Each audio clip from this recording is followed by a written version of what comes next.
আমরা যেটা জানবো যে আপনার এটা হচ্ছে দার্জিলিং জাতের একটা কমলার বাগান। আর এইখানে আপনার বর্তমানে যেটা আমরা গাছগুলো দেখতে পাচ্ছি, এখানে কতগুলো গাছের চারা আছে? আমার এখানে মূল জমি হচ্ছে 3 বিঘা, আর 2.5 বিঘার উপরে 250 গাছ রয়েছে আর কি। দার্জিলিং জাতের, ভারতীয় দার্জিলিং জাতের চারা এগুলো এগুলো আমি ঠাকুরগাঁও হর্টিকালচার থেকে 2009-10 সালে সংগ্রহ করেছিলাম। আচ্ছা আচ্ছা। তো মোটামুটি ফলন্তি গাছ কি 250? হ্যাঁ, সব গাছেই ফলন হয়, কোনো গাছে গ্যাপ যায় না, কম বেশি সব গাছেই ফলন হয়। আচ্ছা, আমরা এখন যেটা জানবো প্রথমে যে আপনি এই গাছগুলো আসলে 2009 সালে লাগাইছেন। না, এই গাছগুলোর বয়স হচ্ছে 10 বছর হলো লাগানোর, আর ফলন পেলাম আমি এবার দিয়ে সপ্তমবার, মানে অর্থাৎ 3 বছর পরে ফলন শুরু হয়েছে গাছ। মানে অর্থাৎ আপনি 3 বছর পরে আপনি ফলন শুরু হয়েছে এবং আপনি 7বারের মতো ফল বিক্রি করছেন। হ্যাঁ, 7 বার। আচ্ছা, আমরা যেটা আগে প্রথমে জানবো যে আসলে এই মানে এই দার্জিলিং জাতের কমলা লাগাতে গেলে আসলে মাটিটা কীরকম থাকতে হবে, বা কোন মাটিতে এই কি আর ফলটি ভালো হয়? আচ্ছা, মূলত মাটি যেটা এই দোআঁশ মাটি বা এঁটেল মাটি সব মাটিতেই হবে আর কি।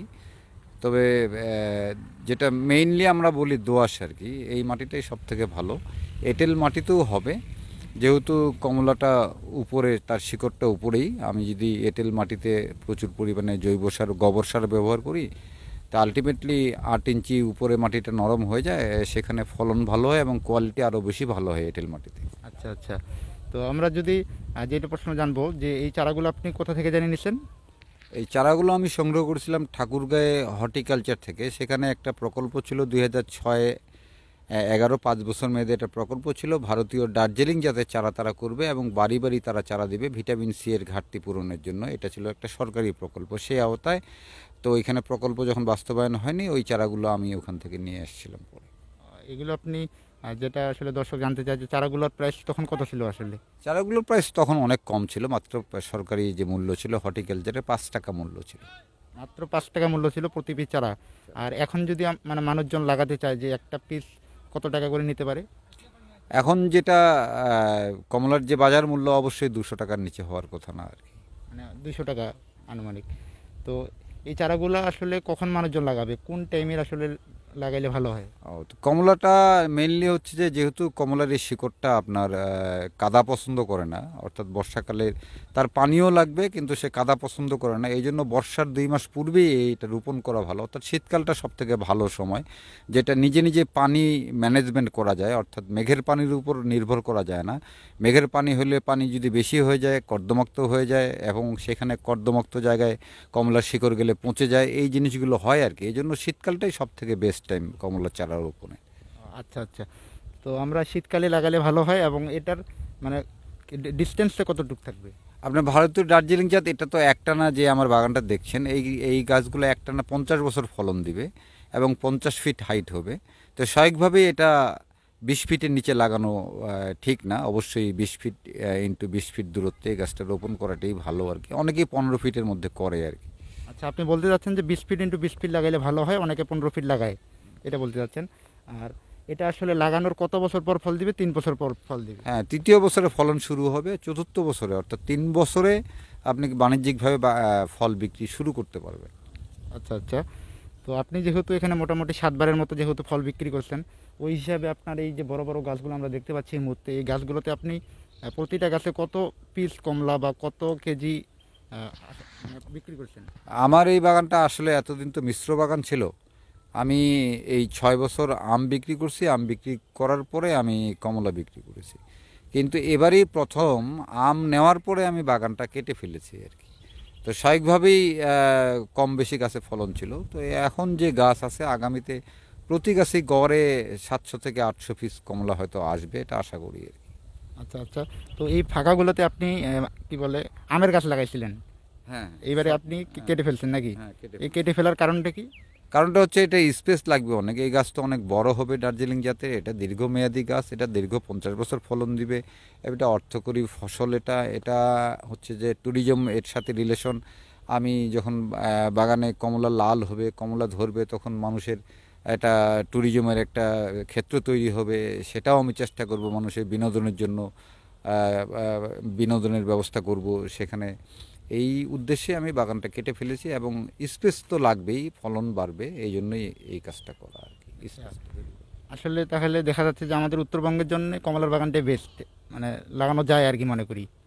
আমি মনে করি যে গোটা বাংলাদেশে শুধু উত্তরবঙ্গে না, আমাদের যে ভারতীয় দার্জিলিং জাত, এই জাতের বৈশিষ্ট্যটা আগে আমাদের জানতে হবে। এই জাতের বৈশিষ্ট্য হচ্ছে যে আমি যদি এই গাছের শিকড় বিন্যাসটা আমি দেখি, অর্থাৎ এটা লতা গুল্ম জাতীয় একটা গাছ একটা, এর শিকড় বিন্যাসটা যদি আমি বলি, বাংলায় বলি যে বাঁশঝাড়ের মতো শিকড় বিন্যাস, অর্থাৎ এই গাছটা সহজে মরবে না। এটা প্রচুর রক্ষণশীল একটা গাছ, প্রচুর যেমন বৃষ্টিও সহ্য করবে, আবার খরাও সহ্য করবে। তবে যেই মেইন জিনিসটা হচ্ছে জায়গার এই গাছের আশেপাশে কর্দমাক্ত হইতে দেওয়া যাবে না, এবং এটা সারা বাংলাদেশেই ফলন হবে। কারণটা হচ্ছে যে কমলাতে আপনার প্রচুর সেচের দরকার হয়। যখন কমলা ফলবান শুরু হবে, অর্থাৎ 3 বছর পরে যখন ফল শুরু হবে, তখন আপনাকে বর্ষার পরে নিয়ম করে সপ্তাহে একদিন 3 ইঞ্চি পরিমাণ ফ্ল্যাট সেচ দিতে হবে। অর্থাৎ প্রচুর পরিমাণে পানির দরকার হবে এই ইয়েতে। যে জন্য এইবার আপনারা খেয়াল করবেন দার্জিলিং, ভুটান কমলা করতে পারতেছে না ক্লাইমেট চেঞ্জের জন্য, ডিউ টু লো রেইনফল, অর্থাৎ জলবায়ু পরিবর্তনের জন্য যে বৃষ্টিপাত কম হচ্ছে, বৃষ্টিপাত কম হওয়ার জন্য ওই এলাকাগুলোতে অসমতল জমিতে যেহেতু তাদের সেচের ব্যবস্থা নেই, এই জন্য তারা চাষাবাদ করতে পারতেছে না। কিন্তু আমাদের বাংলাদেশের সমতল ভূমিতে, হিমালয়ান সমতল ভূমিতে সেই সুবিধা আছে, আমরা সেচ দিতে পারবো। আমি যেমন এবার দার্জিলিংয়ে কমলা হয়নি, ভুটানে কমলা হয়নি, কিন্তু আমার পীরগঞ্জে কমলা অনেক বেশি কমলা ফলন হয়েছে। কারণটা হচ্ছে আমি নিয়মিত সেচ দিতে পারছি, এই জন্য আমি এটা ফলনটা আমি করতে পারছি, এবং আগামীতেও আমাদের ফলনটা হতে থাকবে। তো এই সুবিধাগুলো আমাদের আছে, অ্যাডভান্টেজগুলো আছে, আমরা ইচ্ছা করলে নিতে পারি, এবং এই সুবিধাটা আমরা নিতে পারি। সেচের জন্য আমরা ব্যাপকভাবে চাষাবাদে অগ্রসর হতে পারি এই দার্জিলিং জাতের সমস্ত বাংলাদেশে। আরেকটা জিনিস হচ্ছে যে এই কমলাটা যখন হয় তখন আমাদের দেশে শীত চলে আসে, এবং যেহেতু এটা শীতের সময় পুষ্ট হয়, এবং সেই আবহাওয়াটা, এই আমাদের নর্থ বেঙ্গলের যে আবহাওয়াটা সারা বাংলাদেশে একই আবহাওয়া বিরাজ করে, ওই জন্য বাংলাদেশে যে কোনো জায়গায় যে কোনো মাটিতে আপনার এই কমলাটা চাষ করা যাবে। শুধু এইটুকু খেয়াল রাখতে হবে, সেচের ক্ষেত্রে ভেরিয়েশন হবে। বালু মাটিতে হয়তো সেচ বেশি খাবে, দোআঁশ মাটিতে একটু কম খাবে, এঁটেল মাটিতে আর একটু কম খাবে। এইটুকু শুধু করতে পারলে বাংলাদেশের যে কোনো জায়গায় এই দার্জিলিং জাতের কমলাটা চাষ করা যাবে। আচ্ছা, এটা যদি আমরা একবার রোপণ করি সেক্ষেত্রে এটা কত বছর ফল পাওয়া সম্ভব আর কি? এটা একবার রোপণ করলে 50 বছর আপনি একটানা ফল পাবেন। আচ্ছা, 50 বছর। তো আমরা আরেকটা জিনিস, মানে যেটা এই কমলাগুলা মানে খুচরা বিক্রি করলে কত টাকা আসে, বা যদি আপনি পাইকারি রেটে দেন এরকম একটা কি পাইকারিতে বাজার অনেক সময় কমই থাকে, আপনারা জানেন। যেমন পাইকারি আমি এটা 120 টাকা কেজির বেশি বিক্রি করতে পারিনি, খুচরা আমি বিক্রি করছি 250 টাকা। তো খুচরা বিক্রির কারণটা অন্য, খুচরা বিক্রির কারণটা হচ্ছে যে ওটা অনেক ঝামেলা। খুচরা বিক্রির কারণটা হচ্ছে যে মানুষকে উদ্বুদ্ধ করার জন্য আমি করেছি আর কি, যে মানুষ আসবে বাগানে, দেখবে এখানে গাছে ঝুলন্ত কমলা কিভাবে ধরে, খেতে কীরকম দেখবে, নিজের চোখে না দেখলে মানুষ তো কেউ অগ্রসর হতে চাইবে না। এই জন্যই খুচরা বিক্রি, যদিও অনেক ঝামেলা আর কি।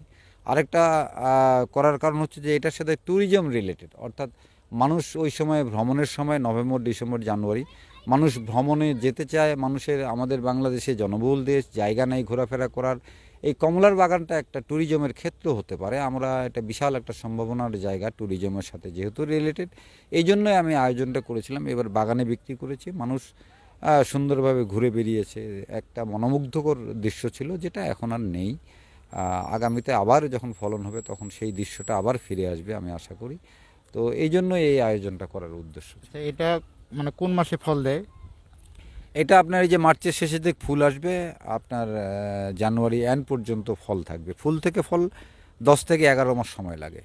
আচ্ছা, এটার কি কোনো রিস্কের কোনো বিষয় আছে, বা এটা কোনো এটা এটা এটা রোগ, তারপরে হচ্ছে বিভিন্ন ধরনের ভাইরাস? হ্যাঁ, এটা মালটার মতো কোনো রোগ নেই, এটা প্রাকৃতিক ঝুঁকি কম। এটার যেটা ডাইব্যাক রোগ হলেও এটা বেঁচে যায়। যে জিনিসটা আমি প্রথমেই বলছি যে এর শিকড় বিন্যাস, অর্থাৎ এর শিকড় বিন্যাসটা এত বেশি বাঁশঝাড়ের মতো যে একে সহজে কোনো রোগে আক্রান্ত করতে পারে না, এবং রোগে যদি আক্রান্ত, ডাইব্যাক রোগে যদি আক্রান্ত হয়েও যায়, সে আবার ফিরে আসে, সে মরে যায় না। অন্যান্য মালটা গাছে যেরকম ডাইব্যাক রোগে আক্রান্ত হয়, মালটার বাগান মরে যায়, মালটা 10 বছরের বেশি টিকে না, এই জিনিসগুলো, ভয়গুলো কমলার গাছে কম। অর্থাৎ এটা খুব দীর্ঘমেয়াদী এবং কষ্ট সহিষ্ণু একটা জাত। শুধুমাত্র আপনাকে বর্ষাকালে কর্দমাক্ত জায়গা থেকে, কর্দমাক্ত অবস্থা থেকে এই যে গাছটাকে রক্ষা করতে হবে।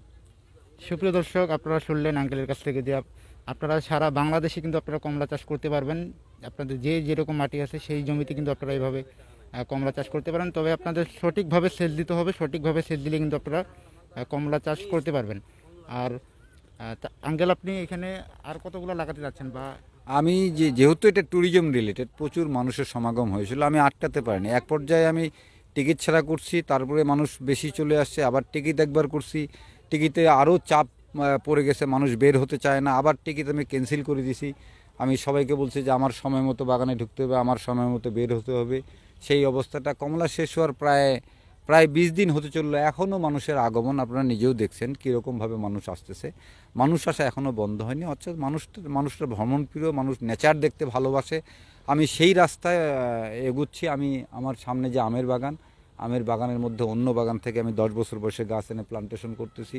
অর্থাৎ এই ভ্রমণের সাথে ওই কাল্টিভেশন, দার্জিলিং অরেঞ্জ কাল্টিভেশনের সাথে ভ্রমণের যে একটা ট্যুরিজমের যে সম্পর্ক, এই রিলেশনটা আমি এটা বাস্তবায়ন করতে যাচ্ছি। বাংলাদেশে প্রচুর একটা সম্ভাবনাময় চাষ, এটা চাষের সাথে ভ্রমণের একটা সম্পর্ক রয়েছে। আচ্ছা, এখন আমরা যদি একটু হিসাবের দিকে আসি, আপনি সেটা কি মানে দর্শকদের বলতে কি আপনি প্রস্তুত? না না, সেই জিনিসগুলো আসলে বলে লাভ নেই। কমলা চাষ হচ্ছে আগে, এটাই আপনাদের ফোকাস হওয়া উচিত। আর স্বাভাবিকভাবেই যারা দেখছে ফলন, একটা গাছে যদি 120 কেজি কমলা হয়, তাহলে স্বাভাবিক একটা সেন্সে মানুষের সেন্স থাকা উচিত যে 120 কেজি কমলা যদি একটা গাছে হয়, 7 বছর 8 বছর বয়সের গাছ, এবং এই ফলনটা আপনার 400 কেজি পর্যন্ত হবে একটা গাছে।